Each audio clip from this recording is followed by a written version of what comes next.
کہ آج کی یہ شادی کی تقریب میں سرکار غریب نواز رضی اللہ تبارک و تعالیٰ کی طرف منسوب کرتے ہوئے حصول برکت کے لیے یہ پروگرام رکھا گیا ہے۔ ہم سب سرکار غریب نواز سے محبت کرتے ہیں نا؟ سبھی کرتے ہیں نا؟ کتنے لوگ کرتے ہیں؟ الحمدللہ ہم سب محبت کرتے ہیں، اور جب توفیق ملتی ہے سرکار کی بارگاہ میں حاضری دیتے بھی ہیں، دیں گے بھی انشاءاللہ۔ لیکن میں یہ عرض کرنا چاہتا ہوں کہ ہماری جو حاضری ہوتی ہے، یعنی اکثر لوگوں کی حاضری جو ہوتی ہے، یا یہ کہ ہم سرکار غریب نواز کی بارگاہ میں کھڑے رہتے ہیں نا، تو اکثر کا انداز کیا ہوتا ہے؟ اپنی اپنی تمنائیں ہیں، اپنی اپنی خواہشات ہیں۔ میں گیا، میرا جانے کا ایک مقصد ہے، میں حاضر ہوا، میری حاضری کا ایک مقصد ہے۔ میں یہ کہنا چاہتا ہوں کہ اگر سرکار غریب نواز رضی اللہ تبارک و تعالیٰ کی بارگاہ سے فیض حاصل کرنا چاہتے ہیں نا، تو ہمیں اور آپ کو چاہیے کہ اپنی تمناؤں کو ختم کر دیں، اپنی خواہشات کو ختم کر دیں، اور ان کی بارگاہ میں جائیں تو ان کی تمنا کے مطابق بن کر جائیں۔ ان کی بارگاہ میں جائیں تو کس کی تمنا کے مطابق بننا ہے؟ ان کی تمنا کے مطابق اپنے آپ کو سنوار لیں۔ اگر ان کی تمنا کے مطابق اپنے آپ کو سنوار لیا تو وہاں پر رہو گے تب بھی فیض ملے گا، یہاں پر رہو گے تب بھی فیض ملے گا۔ کیوں کہ تم نے اپنی خواہشات کو ختم کر دیا۔ اب سرکار غریب نواز رضی اللہ تبارک و تعالیٰ کی تمنا کیا ہے؟ تو آپ کی تمنائیں ہم لوگوں سے پوشیدہ تھوڑی ہے۔ آپ نے اتنا لمبا سفر کیا، عطائے رسول سلطان الہند بن کر تشریف لائے، تو آپ کی تمنائیں آپ کی کوششوں سے ظاہر ہے کہ آپ کی خواہش کیا تھی، آپ کی تمنا کیا تھی۔ تقریباً 90 لاکھ لوگوں نے آپ کے ذریعے ایمان کی دولت حاصل کی۔ تو یہ کیا ہے؟ یہ سرکار غریب نواز کی تمنا ہے۔ اب ہم یہ چاہتے ہیں کہ سرکار غریب نواز کا فیضان حاصل کریں، تو ہم اور آپ اپنی ذمہ داریوں کو سمجھیں، اور سرکار غریب نواز نے جو چاہا، یا یہ کہ ہمارے باپ دادا آبا و اجداد پر ان کا جو احسان ہے، ہمارے اوپر جو احسان ہے، تو وہ احسان ان کا بہت بڑا ہے۔ اتنا بڑا احسان ہے کہ ہمارے ماں باپ سے زیادہ ہمارا کوئی محسن ہے تو وہ سرکار غریب نواز کی ذات ہے، کہ ان کے صدقے میں اللہ تبارک و تعالیٰ نے لاکھوں لوگوں کو ایمان کی دولت عطا فرمائی۔ اب آپ دیکھیں کہ سرکار غریب نواز چاہتے کیا ہیں۔ دو باتیں بتا کر اپنی گفتگو کو آگے بڑھاؤ، اگر اس کو سمجھ لیں تو پورے بیان کا خلاصہ کہ سرکار غریب نواز رضی اللہ تبارک و تعالیٰ نے حضرت قطب الدین بختیار کاکی، نام سنا ہے نا؟ جی۔ دہلی میں آپ کا مزار ہے، کہاں پر ہے؟ سرکار غریب نواز رضی اللہ تبارک و تعالیٰ کے آپ خلیفہ ہیں جی، تو خط لکھتے تھے، تو ایک خط کے اندر سرکار غریب نواز نے لکھا، اللہ تبارک و تعالیٰ مجھے آپ کو ہماری نسلوں کو اسی طرح بننے کی توفیق عطا فرمائے۔ کہ سرکار غریب نواز فرماتے ہیں حضرت قطب الدین بختیار کاکی کو خط میں لکھا کہ میرے پیر و مرشد حضرت خواجہ عثمان ہارونی رحمت اللہ تعالیٰ علیہ، انہوں نے مجھ سے یہ کہا، خلاصہ اس خط کا عرض کرتا ہوں کہ میرے پیر و مرشد نے مجھ سے یہ کہا کہ کوئی بندہ اگر یہ جاننا چاہتا ہے کہ اللہ اس سے راضی ہے یا نہیں، اللہ اس سے راضی ہے یا نہیں، تو سرکار غریب نواز فرماتے ہیں کہ میرے پیر و مرشد نے فرمایا کہ اسے اپنی زندگی کے بارے میں غور کرنا چاہیے۔ دن کہاں پر گزارا، رات کہاں پر گزاری، اس کی زندگی کے اتنے سال گزرے تو کس حال کے اندر گزرے؟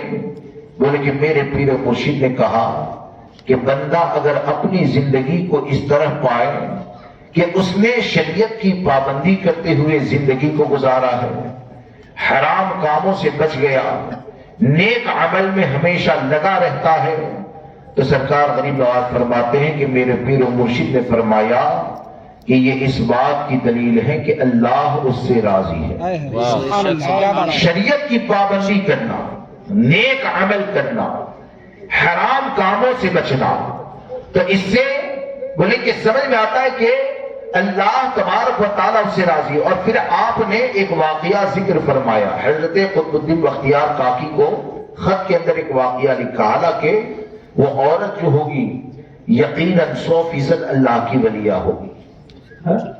سرکار غریب نواز فرماتے ہیں کہ ایک عورت تھی، یعنی وہ غلامی کی زندگی گزارتی تھی مالک کے پاس، لیکن اس کا معاملہ یہ تھا کہ وہ روزانہ رات میں اٹھ کر نماز ادا کرتی۔ کیا کرتی تھی؟ روزانہ رات کا ایک حصہ، آدھی رات کا حصہ گزر جائے تو اٹھ کر وہ نماز ادا کرتی تھی، اور نماز ادا کرنے کے بعد وہ دعا کرتی تھی، اے اللہ تو مجھ سے راضی ہے، ناراض مت ہونا، اے اللہ تو مجھ سے راضی ہے، ناراض مت ہونا۔ مالک نے سنا تو سن کر کہا کہ اتنا بڑا دعویٰ کہ اللہ تجھ سے راضی ہے، تیرے اتنے بڑے دعوے پر دلیل کیا ہے؟ تو سرکار غریب نواز فرماتے ہیں اس عورت نے مالک سے کہا کہ اصل میں معاملہ تو یہ ہے کہ میں تو روزانہ رات میں عشاء کی نماز پڑھنے کے بعد سو جاتی ہوں، اب رات کا ایک حصہ جب گزر جاتا ہے نا تو اللہ تبارک و تعالی مجھے رات کا ایک حصہ گزرنے کے ساتھ صرف جاگنے کی توفیق نہیں دیتا ہے، بلکہ جاگنے کی توفیق ملنے کے ساتھ مجھے دو رکعت نماز کی بھی توفیق عطا فرماتا ہے۔ تو یہ اللہ کی طرف سے توفیق مل جانا، یہ مجھے ایسا لگتا ہے کہ میرا رب مجھ سے راضی ہے۔ تب تو دوسرے سوتے ہیں، ایسے وقت میں بھی جاگنے کی توفیق دی، ایسے وقت میں نماز کی توفیق دی۔ اب اس سے سرکار غریب نواز رضی اللہ تبارک و تعالیٰ نے ہم غلاموں کے لیے ایک دم راہ کو آسان کر دیا کہ سرکار غریب نواز ہم کو جو بنانا چاہتے ہیں تو کیا واقعی میں ہم ایسے بنے؟ اپنے عمل کے ذریعے سرکار غریب نواز سے محبت کا اظہار یہ ہمارا کتنا ہوتا ہے؟ کیا ایسا ہوتا ہے کہ چھٹی شریف آ جائے تو لنگر کھلا دیا، پورے شہر نے کھایا، کتنی بے پردہ عورتوں کو کھلایا اس پر کسی کی نظر نہیں، کتنے وقت کی نمازوں کو چھوڑ دیا اس پر نظر نہیں، جو کام کرنے والے ہیں کام اتنا زیادہ کیا کہ اب ان کو نماز کے لیے کہا جائے تو کہیں کہ سجدے میں جانے کی طاقت نہیں۔ آپ مجھے بتائیے کہ سرکار غریب نواز رضی اللہ تبارک و تعالیٰ سے محبت کا تقاضا کیا ہے؟ یقیناً بزرگوں کے نام پر لنگر ہونا چاہیے، یہ شعار اہل سنت ہے، آج کے وقت میں یہ ہونا ہی چاہیے۔ لیکن میں یہ کہتا ہوں کہ ہم اگر غریب نواز کا فیض حاصل کرنا چاہتے ہیں تو لنگر کا انتظام بعد میں کریں، پہلے سچے نمازی بن جائے۔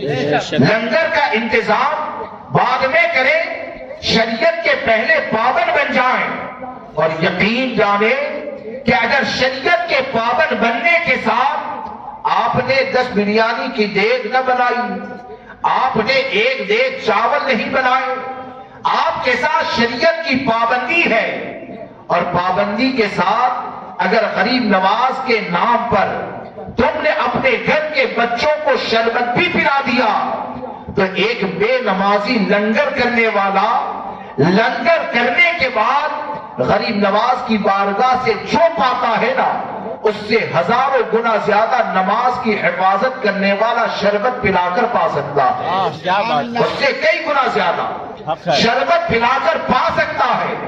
تو اس سے یہ سمجھ میں آتا ہے کہ ہم کو یہ چاہیے کہ ہم اپنی زندگی کو شریعت کے مطابق بنائیں۔ اور دوسرے ایک مقام پر آپ نے فرمایا آج اصل میں عہدہ ملنا، عہدہ یہ تو آسان ہوتا ہے، ہاں کوئی کہتے میں یہ ہوں میں وہ ہوں، وہ آسان ہوتا ہے، اصل ہوتا ہے ذمہ داری ادا کرنا۔ اصل کیا ہے؟ ذمہ داری ادا کرنا، اور ہر ذمہ دار سے اس کی ذمہ داری کے بارے میں میدان محشر میں سوال ہوگا۔ سرکار غریب نواز نے ایک اور بات بتائی، آپ سوچئے کہ ان کے دل میں ذمہ داریوں کا احساس کس طرح تھا، اور انہوں نے جو اپنی نصیحتیں یا ان کے بعد آنے والوں نے قلم بند کر کے ہم تک پہنچائی، تو وہ ان کی زندگی کے مقصد ہی کو تو بتایا کہ یہاں پر کیوں آئے، ان کا مقصد کیا تھا۔ سرکار غریب نواز نے ایک اور خط لکھا تھا حضرت قطب الدین بختیار کاکی کو، اور اس میں حضرت حاتم اسم اور حضرت شقیق بلخی کا ذکر ہے، یعنی حضرت حاتم اسم حضرت شقیق بلخی کے مرید و خلیفہ۔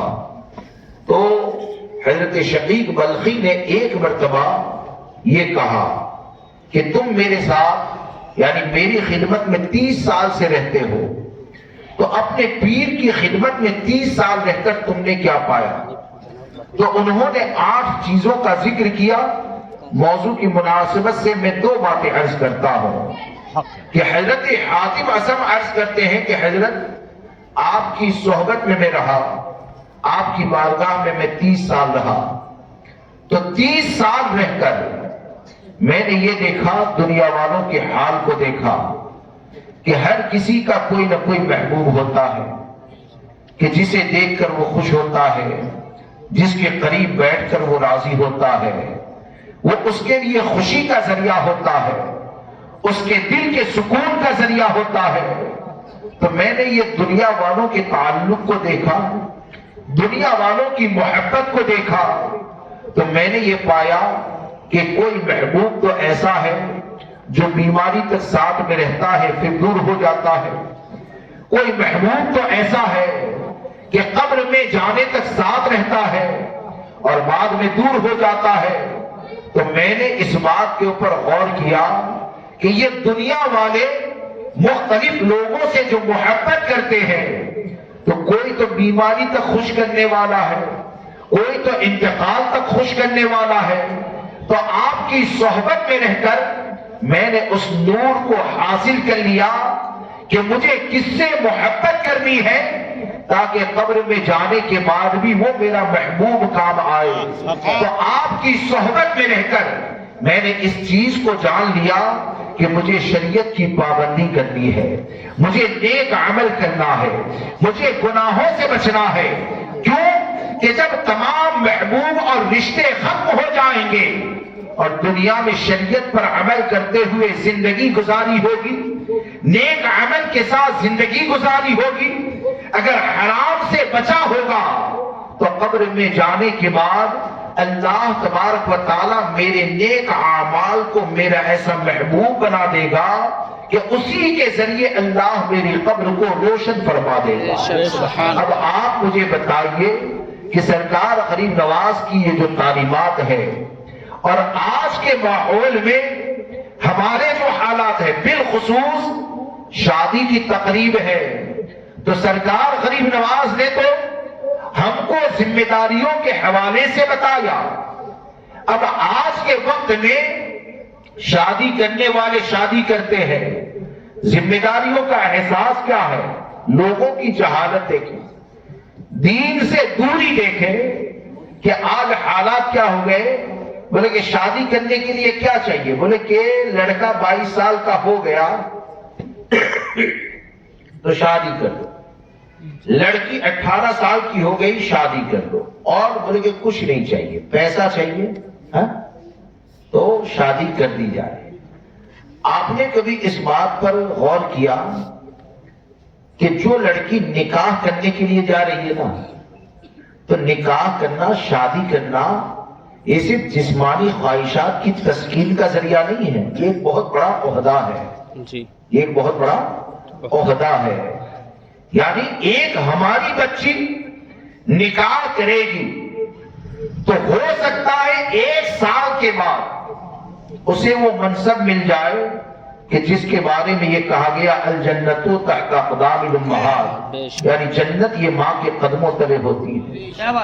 ایک نکاح کرنے کے لیے لڑکا جا رہا ہے، ہو سکتا ہے کہ 1 سال کے بعد اسے وہ مقام مل جائے کہ جس کے بارے میں ہمارے آقا نے فرمایا الوالد اوسط ابواب الجنہ فإن شئت فحافظ على الباب او زین، یعنی باپ یہ جنت کے بیچ کا دروازہ ہوتا ہے، تو اسے چاہے تو حفاظت کر لے، تو اسے چاہے تو ضائع کر دے، برباد کر دے۔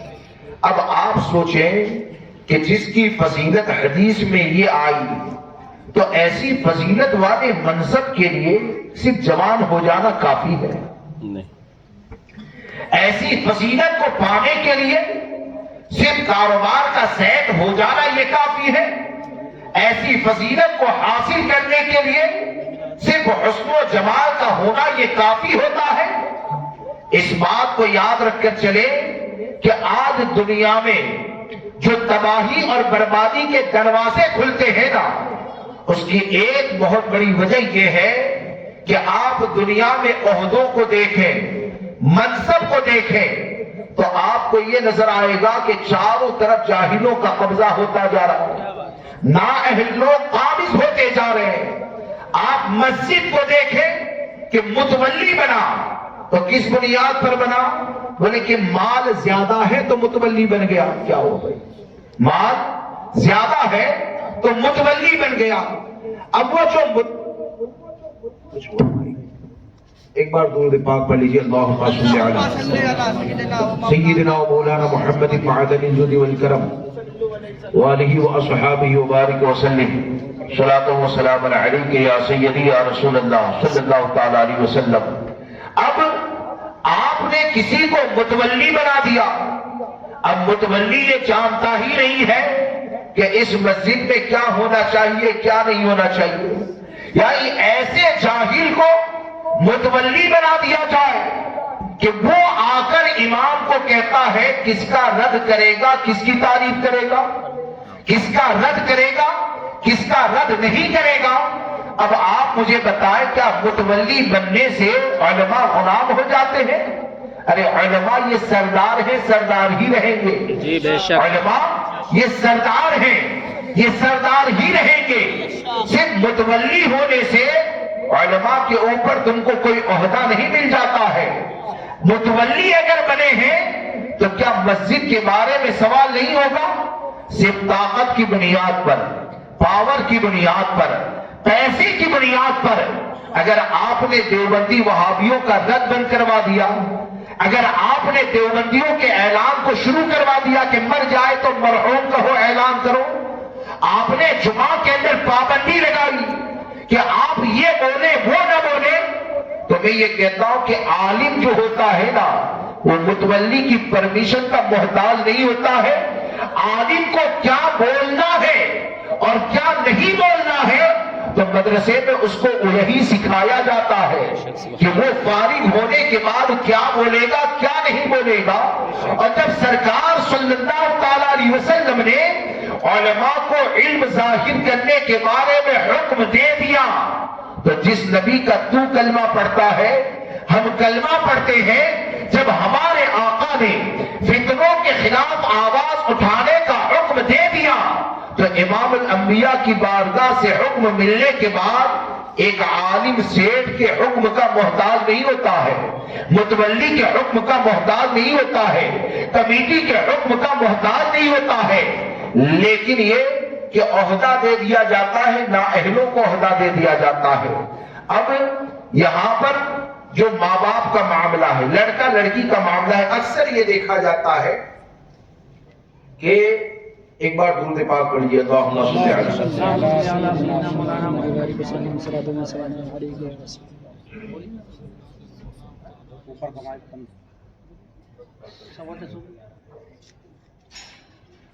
اب آپ سوچئے کہ جس کو بھی آپ عہدہ دیں، اگر اس کے لائق نہ ہو اور اگر آپ نے عہدہ دے دیا، ایک مثال میں آپ کو دیتا ہوں کہ ایک انگوٹھا چھاپ ہے جسے کچھ بھی نہیں آتا، اگر اس کے پاس آپ نے اسکول میں بچوں کو بھیج دیا، آپ کے بچے کچھ حاصل کر پائیں گے؟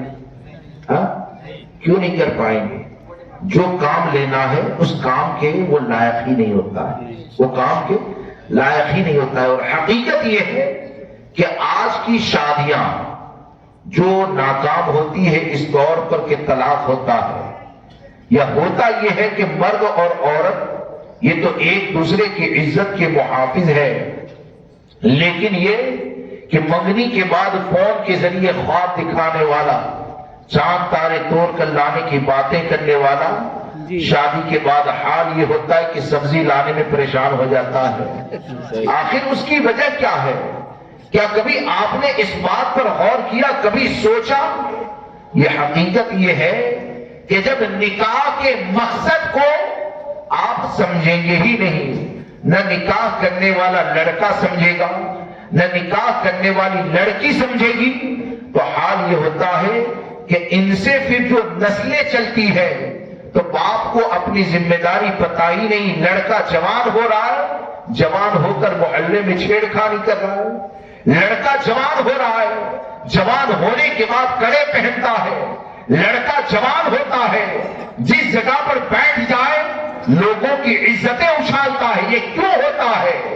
کہ جس کے گھر میں پیدا ہوا تو اس نے بچہ پیدا تو کر لیا، لیکن اسے پتہ ہی نہیں ہے کہ اس اولاد کو مجھے بنانا کیا ہے، اس کے حوالے سے میری ذمہ داریاں کیا ہے۔ اس بات کو یاد رکھ کر چلیں کہ بچے یہ تو جانور بھی پیدا کیا کرتے ہیں، ارے کمال یہ ہوتا ہے کہ اللہ تبارک و تعالی تمہیں جو نسل عطا فرمائے اس نسل کو ایسی بنا دو کہ دوزخ سے بچ جائے، جنت میں داخل ہو جائے۔ اگر اس طور پر بنا دیا تو یہ ہمارے لیے کامیابی ہے۔ آج آپ دیکھیں کہ شادی کرنا یہ آقا کریم صلی اللہ تعالیٰ علیہ وسلم کی عظیم سنت ہے۔ اب حضور صلی اللہ تعالیٰ علیہ وسلم کی عظیم سنت کو ادا کرنے کے لیے جاتے ہیں، تو جب حضور کی سنت کو ادا کرنے کے لیے جاتے ہیں اور آپ کو اگر مقصد یاد ہوتا نکاح کا، تو جو نکاح کے مقصد کو جو لڑکا یاد کر لیتا ہے نا، وہاں پر ڈھول تاشے کی آواز نہیں آتی ہے۔ جو لڑکی اپنے نکاح کے مقصد کو جان لیتی ہے وہاں پر جسم کی نمائش نہیں ہوتی ہے۔ اب آج کے وقت میں نکاح کی محفل تو ہوتی ہے، لیکن یہ کہ ڈی جے اگر چلنے لگے، گانے باجے اگر بجنے لگے، تو کون سے گانے پہ ڈانس ہوتا ہے، کس کی بچی ڈانس کرتی ہے، کون کیا کرے گا، بس ایک دم آوارگی کا ماحول یہ پیدا کر دیا جاتا ہے۔ آپ نے کبھی اس بات پر غور کیا کہ یہ ڈانس کی محفلیں، یا یہ کہ وہ بات کہ آج حالات ایسے کہ پردے میں رہنے والی عورت کو، یہاں پر تو مجھے پتا نہیں کیا ماحول ہے، ہم نے یہ دیکھا کہ جو عورت پردے میں رہتی ہے نا، شادی اگر آ جائے تو شوہر بے وقوف کی طرح یہ کہتا ہے، بے غیرت بن کر یہ کہتا ہے کہ شادی ہے نا 3 دن کے لیے پردہ اتار دینا، تمہارے ابا کا راج ہے، جیسے چاہیں گے ویسے کریں گے۔ ارے آپ کچھ اور بعد میں ہو، کسی کے بیٹے، کسی کے باپ، کسی کے بھائی، یہ بعد میں ہو، یہ یاد رکھو کہ ہم سب سے پہلے مسلمان ہیں، یہ یاد رکھو کہ ہم سب سے پہلے حضور صلی اللہ تعالیٰ علیہ وسلم کے غلام ہیں، اور اس طرح کی آزادی دے دینا اور پھر یہ سوچنا کہ نہیں شادی میں تو ایسا چلتا ہی ہے، تو حقیقت یہ ہے کہ پھر وہی ہوتا ہے کہ لمحوں نے خطا کی تھی، صدیوں نے سزا پائی۔ سزا مل ہی رہی ہے نا، اور کتنی سزا پاؤ گے، اور کتنی سزا پاؤ گے۔ یہ ڈی جے، یہ گانے باجے، یہ لڑکیوں کا آوارہ ہو جانا، اور حال یہ ہے کہ باپ کے سامنے بچی ایسا لباس سلاتی ہے کہ اس کے جسم کی نمائش ہوتی ہے۔ باپ پیسہ بھی خرچ کرتا ہے، باپ پیسہ بھی خرچ کرتا ہے، اسے محبت کا نام بھی دیا جاتا ہے کہ میں تو اپنی لڑکی سے ایسی محبت کرتا ہوں نا کہ یہ مانگے نا تو 1000 مانگے تو 2000 دیتا ہوں، یہ مانگے تو وہ دیتا ہوں۔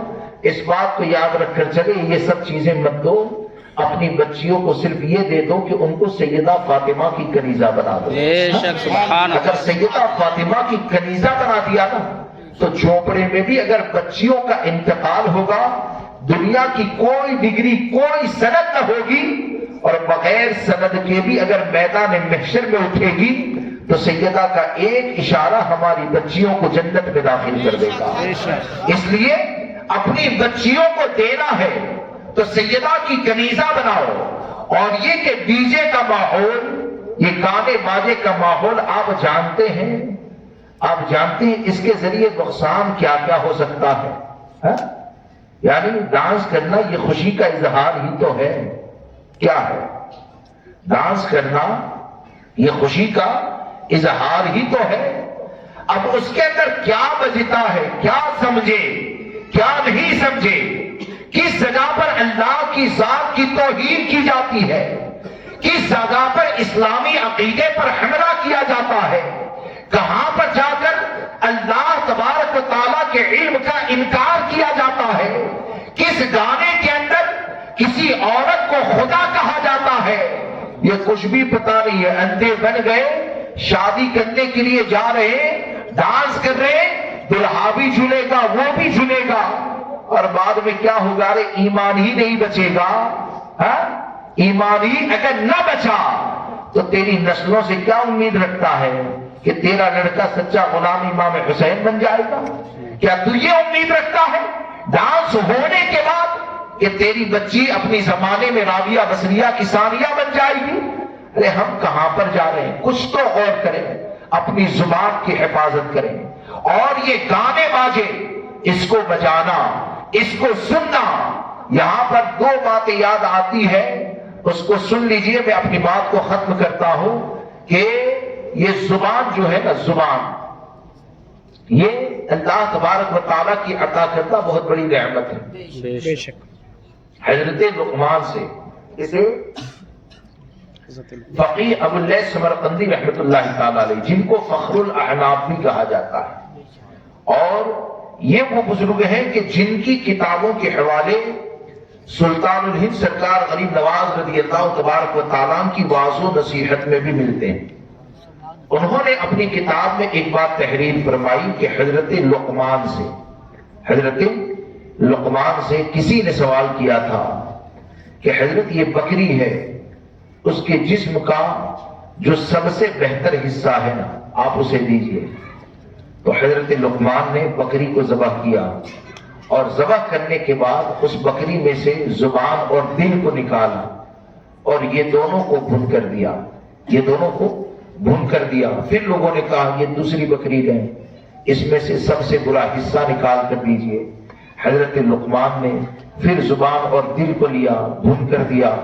لوگوں نے سوال کیا، حضور بہتر مانگا تب بھی دل اور زبان، بدتر مانگا تب بھی دل اور زبان. تو حضرت لقمان نے ارشاد فرمایا، سنو، یہ دو حصے اگر سنور جائے نا تو جسم کے سب سے بہترین حصے ہیں، اور یہ دونوں اگر بگڑ جائیں تو جسم کے سب سے بدترین حصے ہیں. اب ہم کیا کرنے جا رہے ہیں؟ ہم خود سوچیں. یعنی یہ زبان اگر سنور جائے، دل میں ایمان سلامت ہے، اور اس زبان کے ذریعے ایمان کی سلامتی کے ساتھ اگر تم نے کہا الف لام میم، دیر کتنی لگی؟ 5 سیکنڈ کا بھی وقت نہیں لگا، لیکن یہ بولے انشاءاللہ آپ کے نامہ اعمال میں 30 نیکیاں لکھی جائے گی. اور یہ زبان اگر بگڑ جائے اور ڈانس میں ہیرو کی آواز پہ آواز ملاتا جائے، اور معاذ اللہ کی ذات کا انکار کر دیں، یا کسی لڑکی کو خدا کہہ دیں، یا کسی بت کی تعریف کر لے، یا کسی جگہ پر قانون اسلام کا مذاق اڑا لے، تو یہ سمجھے گا کہ میں تو مسلمان ہوں، میں تو نکاح کرنے جا رہا ہوں، ہم تو نکاح کی محفل میں شرکت کرنے جا رہے ہیں. لیکن ڈرو، یہ قرب قیامت ہے، اور اس دور میں داخل تقریباً ہو ہی چکے ہیں کہ جن کے بارے میں فرمایا گیا کہ آدمی صبح میں مومن ہوگا، شام میں کافر ہوگا. صبح میں مومن ہوگا، شام میں کافر ہوگا. تو ہمارے پاس اتنا علم تو ہونا ہی چاہیے، اور ہر چیز میں ہم ایک بات یاد رکھ کر چلیں کہ آج دنیا میں کوئی کتنے بھی ہرے بات دکھاتا ہو، ہم اس بات کو یقین سے جانیں، یہ ہمارا عقیدہ بھی ہے کہ ہمارے آقا صلی اللہ تعالی علیہ وسلم سے بڑھ کر مخلوق میں ہماری کوئی بھی بھلائی چاہنے والا نہ آیا نہ آ سکتا. بے شک. جب ہمارے آقا سے بڑھ کر مخلوق میں کوئی بھی ہماری بھلائی چاہنے والا نہیں، ہمارے آقا صلی اللہ تعالی علیہ وسلم سے بڑھ کر کوئی عقل مند آیا نہ آ سکتا ہے. تو ہم کوئی بھی عمل کریں، شادی بھی کریں شریعت کے مطابق کریں، شادی بھی کریں شریعت کے مطابق کریں، دین کا کام بھی کریں شریعت کے مطابق کریں، یعنی اپنی زندگی کا ہر لمحہ یہ شریعت کے مطابق گزاریں. دنیا کیا کہتی ہے، دنیا والے کیا خواب دکھاتے ہیں، آج لوگوں کو راضی کرنے کے چکر میں شادیوں میں حرام کاریوں کا دروازہ کھولا جاتا ہے. دلہا کہتا ہے کہ بہن مانتی ہی نہیں تھی اس لیے مولانا ڈی جے تو لانا ہی پڑا. ویڈیو شوٹنگ کیوں کروانی پڑی؟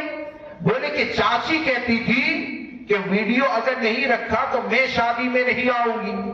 فلاں کہتا تھا کہ ہلدی میں محلے کی عورتیں نہیں آئی تو میں شادی میں نہیں آؤں گی. تو تم نے کس کو راضی کرنے ویڈیو کروایا؟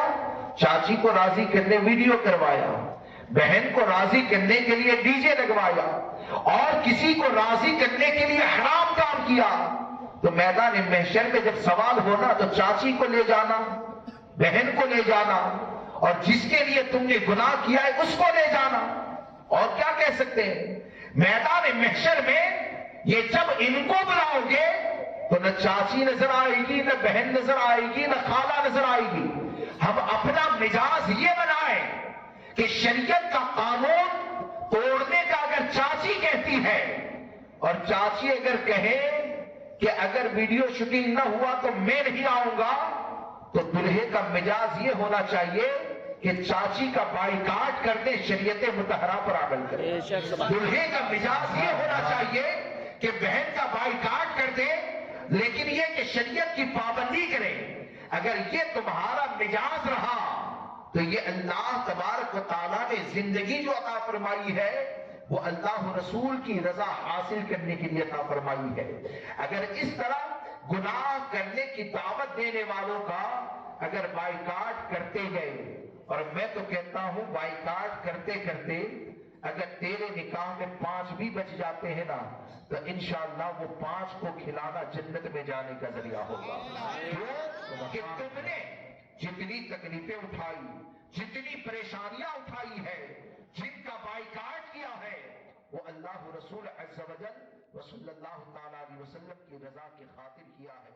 اللہ مجھے